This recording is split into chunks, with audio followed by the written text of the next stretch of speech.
I recently won an online tournament with Team Rocket's Mewtwo, a deck so many of us were hyped for when it was revealed, but up until now hasn't really lived up to that hype. I still believe this deck has real potential and I want to see it succeed, so in today's video we're going to dig into how it's been performing, starting with some gameplay from this tournament, then we'll jump into the list. Round 1 I found myself pretty far behind against Raging Bolt, and right here I have to decide between Giovanni to take out the 2 energy Teal Mask or Archer to reset the hand. With their hand size, I just decided to knock it down a peg because otherwise they probably have everything they need to pull off the win there. The rest of the turn, I'm just going to be focused on getting as set up as possible. We've been able to use the factory to draw some more cards, charge up to get the attack ready to knock out this Raging Bolt. The Raging Bolt had 220 because an earlier play with Mewtwo, I just didn't have enough to pull off the full damage. I put the Team Rocket energy on the Mimikyu, even though it's not that good of an attacker in here, it could line up some damage on the Teal Mask if I need it to knock it out with a Spidops later. Then on my opponent's turn, they're going to play a Vessel and get some energy, and unfortunately they had also drew into Pheasantipity, which allowed them to get back to a 6-card hand also. They're going to have to energy switch to the Teal Mask though, so they didn't have a really good play. That does take out the Spidops, but that puts me in a pretty good position. So I'm going to promote the Mimikyu since it has free retreat. And all I need here is I need an energy on the Mewtwo, and since I have energy switch, I have that play available. And by knocking off this Teal Mask and taking out 3 energy, they're going to need quite a bit on their next turn. They only need 1 prize card, so they're going to need energy plus Gust. But with that Transceiver in hand, that's going to allow me to find Archer. So right here, I'm just kind of thinning out the deck, putting the Wobbuffet on the bench because I already have small single prizer, so it's not really a big deal. Just don't want to draw into it with Archer. And with that knockout, they're going to need to find Gust and an energy. And we saw last turn they only searched 1 off a Vessel, so they're getting kind of lower on energy. And they only played 2 Gust, Boss, and a Prime Catcher. So they're not going to find it, and I'm going to be able to take match 1. Round 2 is going to be against Grimmsnarl, which we all know is going to be one of the most popular decks at NAIC. Online results right now are showing this as about a 50-50 matchup, but I think it could lean a little bit more towards Team Rocket. I start off pretty lackluster in this match with just a Mimikyu and a Tarantula, but I'm able to get Spidops into play the next turn and use Giovanni to chase their Morgrim and draw 2 cards with the factory. I'm going to need more Pokemon in play for the Spidops to be able to take out knockouts on their bigger Pokemon, but luckily the Morgrim was weak to grass. And right here you can see there's a Proton in my hand, so that's going to help me take knockouts on things like the Monkey Dory. Once I play this Proton, I'm just going to be able to pretty consistently chase down any of their small Pokemon, and I'm able to take this match. Round 3 was versus Okidogi, which I'm not really going to take the time to show that matchup right here. But round 4 was against Garchomp, which is another deck where this grass weakness just comes into play substantially. There's not a lot they can do. They can try to set up Garchomp and Roselia to be able to one-shot the Spidops, but even at that, you're one-shotting them back. Even if they have the tool card, you're still 2-shotting them and you'll win the prize trade anyways. I was able to win this matchup pretty quickly. Round 5 was my only loss of the tournament against Ethan's Typhlosion. It's just I fell behind really early, being behind 4 prizes before I ever got set up. I don't necessarily think this is that hard of a matchup. I think if you can lean into Mewtwo early before they can do big damage, you can eat away at their board and then use Spidops later to kind of keep with the prize trade.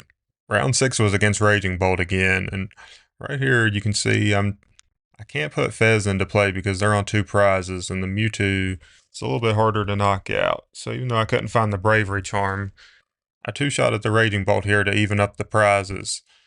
And right here they're going to need quite a bit. They're going to need Gust, Raging Bolt, and Sada. They get the Raging Bolt, and they do have the Gust, but they're just going to bring up a Spidops to try to trap it for a turn. And then they're going to go Burst Roar to reset their hand. Now, on my turn, I'm going to draw the Team Rocket energy, which with the Giovanni is going to allow me to take this game. My round 7 opponent, and also top 8 opponent, was a Zard player. That's a pretty easy matchup where you can chase the Zard due to the grass weakness, and you only have to put Mewtwo into play to be able to take out the Pidgeot. So my top 4 opponent here is playing Polt Zard. And I'm going to start with just Tarantula, but the Articuno is going to be a nice touch with it. They only start with Badoo and get down a Dreepy with energy. So I'm item locked here, but I'm just going to take the knockout on the Badoo. And on their turn, they are going to get everything to get into their Cloak and find the energy to be able to knock out this Tarantula. But on my turn, the Seeker Box is going to give me everything I need to be able to set up the return attack on this Cloak, which is pretty much going to seal the game since they lost all their energy in play. Then for the finals, I'm pretty fortunate and get to play against Garchomp, the same player that I'd beat earlier. This matchup's nearly an auto win, but I wanted to show a pretty fun play here. I was only able to hit their Garchomp for 240, and then they get a Spiritomb in play and energy and are able to boss up the Mewtwo. But Spiritomb's attack doesn't apply weakness, so it's not going to be enough to knock out the Mewtwo anyway. And from there, they're going to end up conceding this match. Now let's take a look at the deck list. It's pretty standard for the most part. 4 Tarantula, 4 Spidops, 2 Mewtwo. This felt pretty good. Some people are concerned that you need to play 3, but Spidops is your main attacker in the early game in most matchups. Have the 1 Mimikyu for the free retreat, which helps a lot with the Giovanni. Have the Wobbuffet, which hasn't really came up a lot, but if some of the decks have to 2-shot Mewtwo, this can help you play around that and move the damage back to them. Have the Articuno for Dragapult.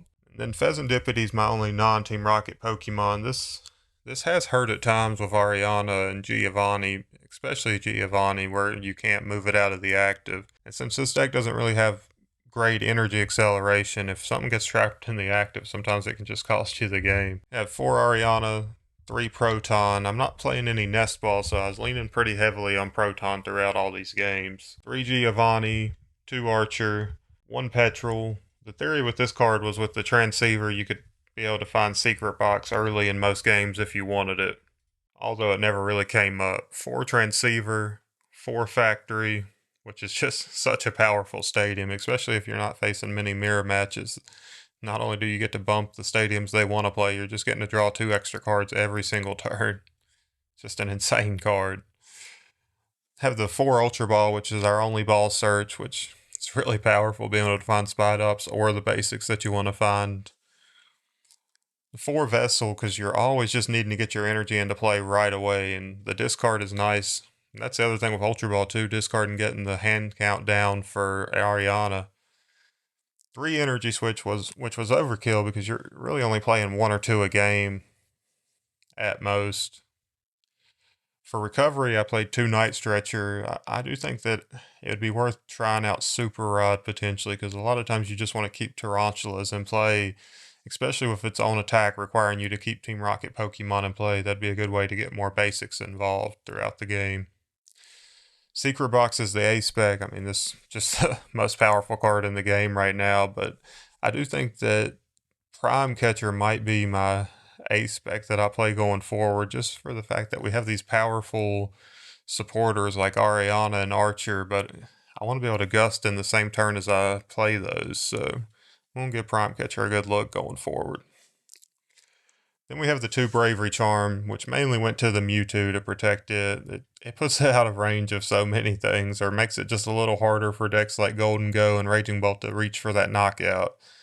You can also put it on the Tarantula to be able to play around some Devo plays, but it mainly goes to that Mewtwo. The Defiance Band hasn't really been coming up much. I've considered cutting it. It does let you one-shot Gardevoir with Mewtwo, and it lets the Spidops catch things like Pheasantipiti and Tail Mask. So it's in there for now. Then you have the 4 Team Rocket Energy, and then 4 Grass. I do think it would be worth going up to maybe 5 or 6 Energy.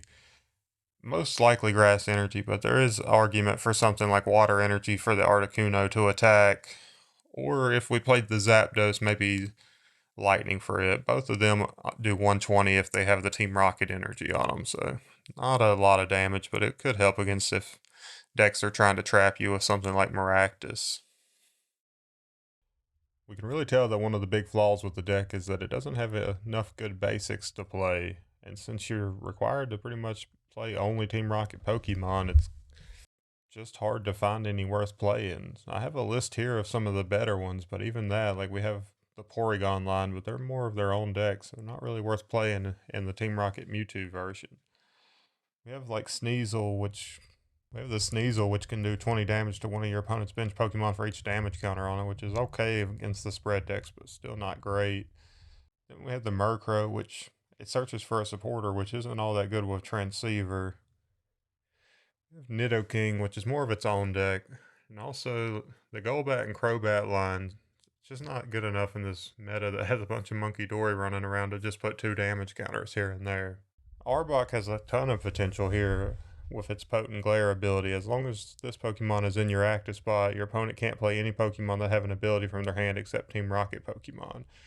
If you can get this in play early enough, it's it's pretty powerful because Dragapult's not playing very much rare candy right now, so they might not be able to get their Dracloak into play if you could get this down turn 2.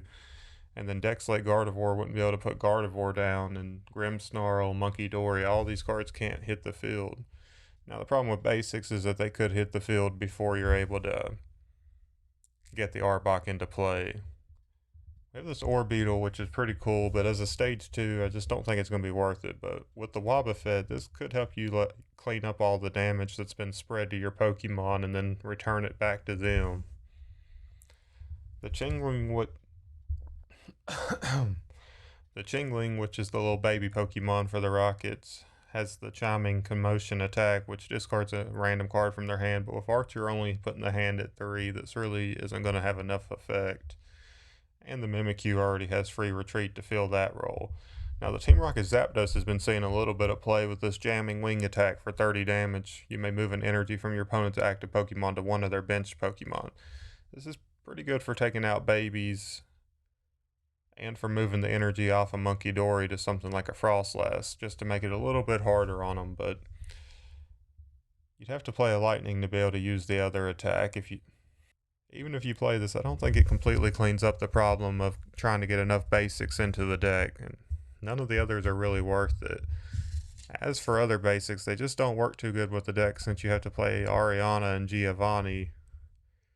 As for other basics, they just kind of conflict with Ariana and Giovanni, and I haven't got to try a build that's not playing the Rocket supporters, but I just don't see it being quite as good since you'd lose access to Transceiver and Factory. Now I'm going to show you an updated version that I've been working on.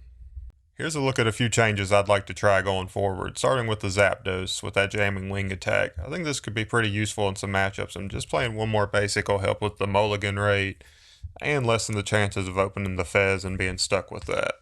I've lowered the count, I've energy switched it back down to 1, and I have changed one of the Night Stretcher into a Super Rod. I'm also playing Prime Catcher as the A spec. Since I'm not playing Secret Box, I don't feel like I have to play the Defiance Band just to have that extra tool, so I'm just playing the 2 Charm now. And to up the energy count, I am just going to, for right now, play the 1 Water and the 1 Lightning so that the Zapdos and Articuno can attack. I'm not sure if this is really going to be worth it, but just going to test it out for a little while, because the 120 that these two can do can take out things like Monkey Dory, and especially if decks are trying to trap them. Let me know what y'all's thoughts on the Mewtwo deck is, because it's just underperformed so far as a whole. And AIC's this weekend, so maybe we'll see something different come out of that. Good luck and have fun.